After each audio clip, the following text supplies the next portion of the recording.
आज हम मिलेंगे ऐसे कमाल के हुनर के बादशाह से जिसने अपने देश की मिट्टी से बना दी ऐसी कमाल की मूर्त जो देश विदेश पूरी दुनिया में मशहूर है। कमाल की बात ये सारा काम बिना किसी मशीन के टोटली हैंडीक्राफ्ट होता है। कैसे, चलिए देखते हैं इस कमाल की वीडियो में। नमस्कार जी, मेरा नाम संतोष ढवड़े है। हम बैल की प्रतिकृति बनाते हैं। तो किसी किसान भाई का बहुत फेमस बैल था, तो उन्होंने जो फोटो दिए, शुरुआत इसी से होती है। पहले ये स्ट्रक्चर बनाना पड़ेगा हमको। ये लोहे का? हाँ, ये लोहे का स्ट्रक्चर। ये अभी 2 फीट का है ना, तो इसी के मतलब इसका काम है खाली सपोर्ट देना है। ओके। हाँ, इसके ऊपर हम मिट्टी लगा देंगे। ये जो मिट्टी है, ये शाडो मिट्टी रहती है, पानी में घोल के ये करते हैं। इसमें कुछ भी मिलाना पड़ता है? इसमें खाली पानी मिलाना पड़ता है। ओके।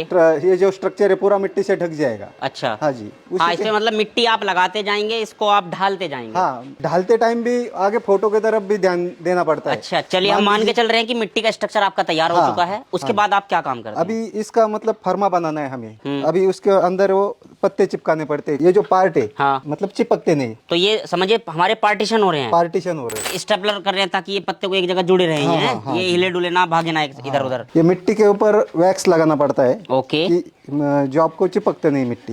यानी जो आप इसके ऊपर मटेरियल यूज करेंगे वो उस पे ना चिपके, इजीली उसको बाद में छोड़ दे। हाँ जी। ये रेजिन की पुट्टी रहती है। रेजिन की पुट्टी? हाँ जी। ओके। इसको हार्ड रहने के लिए उसमें कोबाल्ट और हार्डनर डालना पड़ता है। ओके। जब तक वो डालेंगे नहीं, वो हार्ड होगा नहीं, वैसा ही रहेगा। उसमें वो घोल दिया, अच्छे से मिक्स करना पड़ता है। अच्छे से मिक्स करना पड़ता है। ये ओके। पूरा चारों तरफ से व्हाइट हो जाएगा। हाँ, व्हाइट हो जाएगा। ऐसा लेयर चारों तरफ से लगाना पड़ता है, जहाँ जहाँ मतलब ये करना है। ये मैट का रोल रहता है, पुट्टी को ताकत देने का काम करता है। अच्छा, आपने एक हिस्सा इसका तोड़ा, हाँ, उसको इसके ऊपर चिपका दिया। हाँ, चिपका तो ऐसी, और फिर उसके बाद फिर से ये लेयर एक पुट्टी की चढ़ानी पड़ती है। तो ऐसी कितनी लेयर चढ़ती है? दो लेयर चढ़ती है। मतलब जैसे अब पहले पुट्टी की, फिर ये मैट लगाया, फिर पुट्टी की, उसके बाद फिर एक और चिपकाना होगा। ओके। वो होने के बाद एक ऐसा मोल्ड तैयार हो जाता है। और ये बीच का जो हमने कार्ड्स लगा रखे हैं वो उसका पार्टीशन हाँ है। जी। बाद में कार्ड्स आप मूव कर देते हैं वहाँ से, अलग हटा देते हैं। सूखने के बाद उसके पार्ट ये ऐसे अलग अलग निकल जाते हैं। ओके। ये अलग अलग क्यों करना पड़ता है? हाँ। कि मतलब एक ही बनाएंगे ना तो निकलेगा नहीं उसमें से। हाँ। और इसको ये होने के बाद इसको अभी हम मोल्डिंग करेंगे। और ये वही मटेरियल है जो आप पेंट कर रहे थे, जो मैट आपने लगाया और आपने जो ये पुट्टी की, वो इस तरीके से दिखने लगता है हमें। अभी इसका ये जो पार्ट लेंगे हम जी, उसमें अभी वैक्स लगा देंगे। अच्छा, वैक्स भी एक इम्पोर्टेंट रोल प्ले करता है सबसे वैक्स इम्पोर्टेंट है। वैक्स करने के बाद इसको एक पुट्टी का लेयर लगा देंगे। ठीक है। फिर पुट्टी के लगाने के बाद फिर से मैट का लेयर लगा देंगे। अच्छा, ये मैट जो है ये मेन आपका रॉ मटेरियल इसका इस्तेमाल हो रहा है। मतलब ये मजबूताई और स्ट्रेंथ जो है वो इस मैट से आती है। मैट से आती है। ये मैट लगाने के बाद फिर से आप इस पे पुट्टी करेंगे। हाँ जी।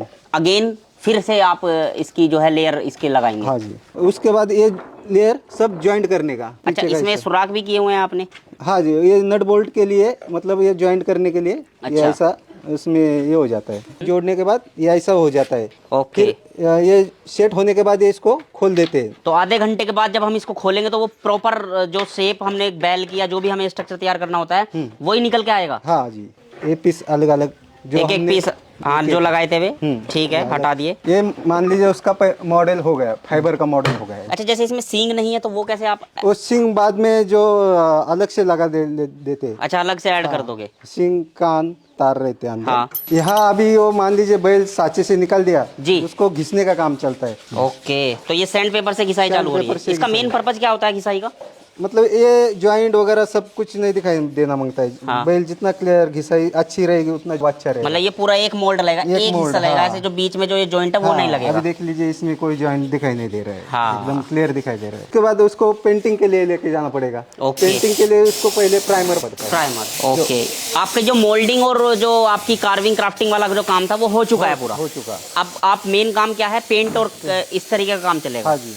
ये होने के बाद प्राइमर कैसा दिखने लगता है? कुछ इस तरीके से? ये होने के बाद एकदम प्राइमर ऐसे व्हाइट दिखाई देता है पूरा। इसके बाद उसके ऊपर कलर लगेगा। अच्छा, ये भी एक बैल है, बस साइज इसका बिग है। बिग है। इसको बनाने में कितना वक्त लगा होगा सर? 10 से 15 दिन लग गए। अभी इसमें प्राइमर के बाद ये कुछ हमें ऐसा व्हाइट कलर का दिखने लगता है। हाँ। इसके बाद अभी आप इस पे क्या काम करने वाले हैं? इसमें कलर हम मतलब डिटेलिंग आप देंगे के लिए ये करते हैं। अच्छा, जो नेचुरल कलर होता है एक बैल का, है ना, व्हाइट कलर के का एक हल्का सा पिंक कलर की सलवटें रहती हैं इस टाइप से। ओके, तो वही आप डिटेलिंग इस पे मार्क करते हैं? हाँ जी।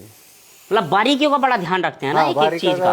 बहुत ध्यान रखना पड़ता है ये। कलरिंग वगैरह होने के बाद फाइनल प्रोडक्ट है सर, थोड़ा बताइए इसके बारे में डिटेल इसमें दीजिए। मान लीजिए जहाँ बैल की सलवट पड़ती है जी। तो उसमें ये डिटेलिंग दिया है इधर। हाँ। उसमें हल्का सा पिंक कलर है, ये सलवट दिया है, ये लाल कलर बैल का रहता है तो ओके। उसको लाल कलर का दिया है। अच्छा, ये हमारे कुछ जो है फाइनल प्रोडक्ट रखे हुए हैं, हाँ छोटे जी। बड़े हर साइज के आप बनाते हैं? हर साइज थोड़ा के बताइए इनके बारे में। ये हमारे यहाँ महाराष्ट्र में रेस, बैल की रेस रहती है। ओके। इसमें 4 बैल भागते हैं, हाँ। आगे घोड़ा भागता है। ये स्ट्रक्चर बना दिया है घर में रखने के लिए। उसके बाद जो ये खेती में हल चलाते हैं उसका भी मॉडल रखा है। ओके। उसके बाद गांव में बैलगाड़ी, बैल, उसको आगे कंदील, बादली, हाँ। ये घर में रखने के लिए, शो में रखने के लिए, उसमें ये 3 फीट का है। ओके। हाँ जी। ये मतलब अलग अलग साइज के आपने ये इस तरीके से सब यहाँ बनाए हुए हैं। हाँ। जैसे यहाँ पर स्वागत में आपने हाँ। इस तरीके से 2 बैलों की 2 जोड़ बैल, यहाँ पे सजाई हुई है।